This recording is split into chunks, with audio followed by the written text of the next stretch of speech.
Национальная академия Манас образована при Кабинете министров Кыргызской республики для всестороннего изучения и исследования трилогии эпоса «Манас». Сегодня он включает в себя несколько вариантов и имеет более 900 тысяч строк. Для киргизского народа это не только богатое наследие, но и фундамент их государственного мировоззрения. Возглавляет академию заслуженный деятель культуры Кыргызской республики, один из видных манасоведов, доктор филологических наук Талантылы Алымбекович Бакчиев. Он хорошо известен в России и является одним из самых уважаемых и авторитетных ученых ближнего зарубежья. Таланталы потомственный манасчи и один из известнейших традиционных сказителей трилогии эпоса «Манас». Для него Манас – это не просто эпос, это судьба и жизнь его народа.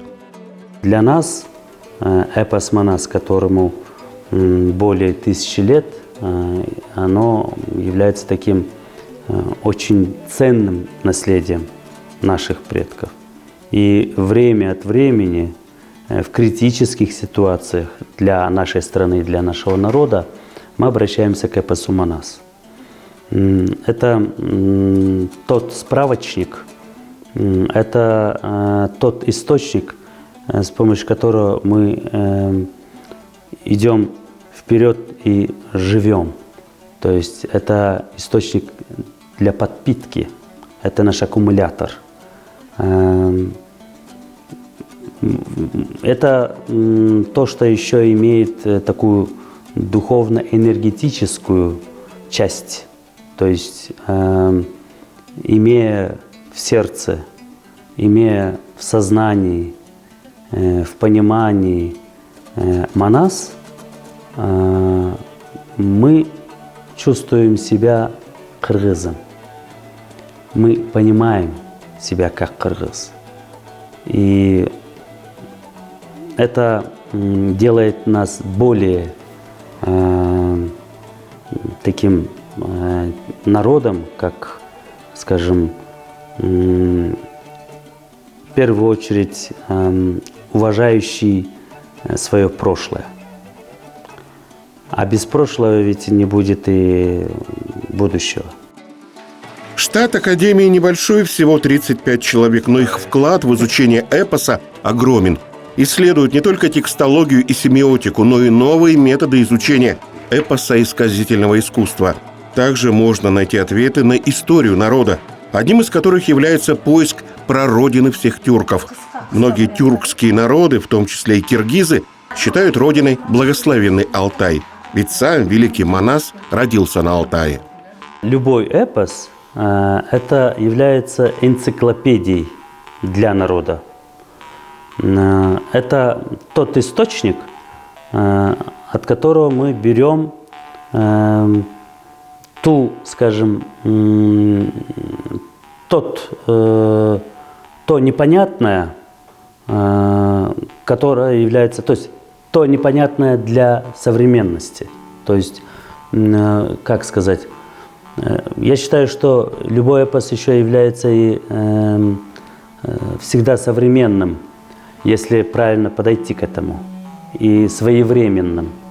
Да, оно было создано когда-то, и там повествуется о прошлом, о древнем прошлом, о средневековом прошлом. Вот, и там заключена мудрость, философия, самосознание, идентичность народа. И в настоящее время, если в прошлом изучением эпоса занимались лишь филологи, то есть фольклористы, лингвисты, литературоведы, то сейчас стали заниматься и философы, культурологи, социологи, даже стали заниматься представители точных наук. Вот, к этому политология, например, антропология, этнография, история. Киргизы считают, в трилогии эпоса «Манас» заложена основа их государственности. Недаром в смутные времена именно манасчи останавливали беспорядки и успокаивали народ. Сегодня Манас активно вводится в доп. Образование. Яркий пример тому – 67-я школа-гимназия города Бишкека. Ученики 4 класса стараются в точности исполнить эпос. В Чуйской области в прошлом году была создана школьная организация «Манас Сертек-Сейтек». Ученики старших классов входят в организацию «Манас», среднее звено, названное в честь его сына Сертек, а младшие школьники – в объединение, названное в честь внука Манаса Сейтек. Сюда берут только отличников и особо отличившихся детей. В нашу организацию могут вступить только лидеры, отличники нашей школы, которые смогут повести за собой детей, которые смогут поставить их на правильный путь. Наша организация занимается как волонтерством, помогает людям преклонного возраста. Также мы устраиваем много различных мероприятий. Я вступила в детскую юношескую организацию в прошлом году. Там мы маршируем, рассказываем гимны и давали клятву. А тебе нравится состоять? Да, мне нравится очень. Я горжусь, что я в рядах Сейтек. Все эти одаренные дети, они состоят в детской юношеской организации «Манас Сейтек». И нас радуют экскурсиями. Этим летом мы съездили в Джогур-Кенеш. Я рад тому, что я там побывал, увидел, как это все происходит. И мне даже подарили, наша организация, все подарили книги Чингиза Айтматова. Эй, кабылама назбатырды, кабарыга туакыры, карагырыз каны экен, кабарын уксак мүнөзү кан. Ученики придерживаются заповедям Манаса и при возможности слушают эпос. Согласно легенде, все тюрки вышли с Алтая. Об этом повествует и эпос Манас. Хакасия тоже является родиной многих народов. Так и Нес-Сай сохранился в легендах многих тюркских этносов. Эта река несет для них сокровенное, почти божественное значение. А народы, которые здесь живут, являются древними народами, хранителями священных мест. Это подтверждает и многообразие героического эпоса хакасов. Коренной народ той или иной территории и древний народ, он имеет свой эпос.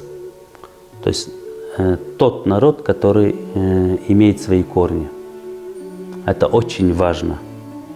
Мы знаем в жизни и на практике есть народы, которые вообще не имели эпосов. Есть народы, которые утеряли эти эпосы, то есть они где-то сохранились или зафиксировались в книжной форме или там в других видах и жанрах искусства и культуры.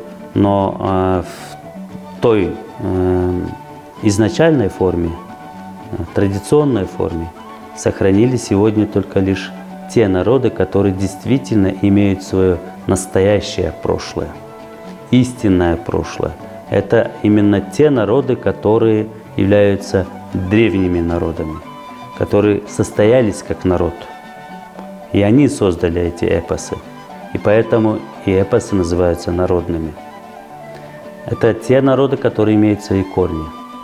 То есть это однозначно. Народы-гибриды, которые состоялись или были сформированы в синтезе тех или иных племен и родов, это народы, которые не имеют таких вот прочных корней или не имели. У многих народов есть героический эпос. У русских – былины, у немцев – песнь о нибелунгах, у тюркских народов – богатырские сказания. Только у относительно новых народов их нет, к ним относятся американцы. Героический эпос является признаком архаичности народа. Эпизоды доказывают их отношение к истории и их территории. Поэтому сегодня, когда ложь становится правдой, необходимо сохранять свое достояние. Без него можно стать манкуртом, народом без истории и родины.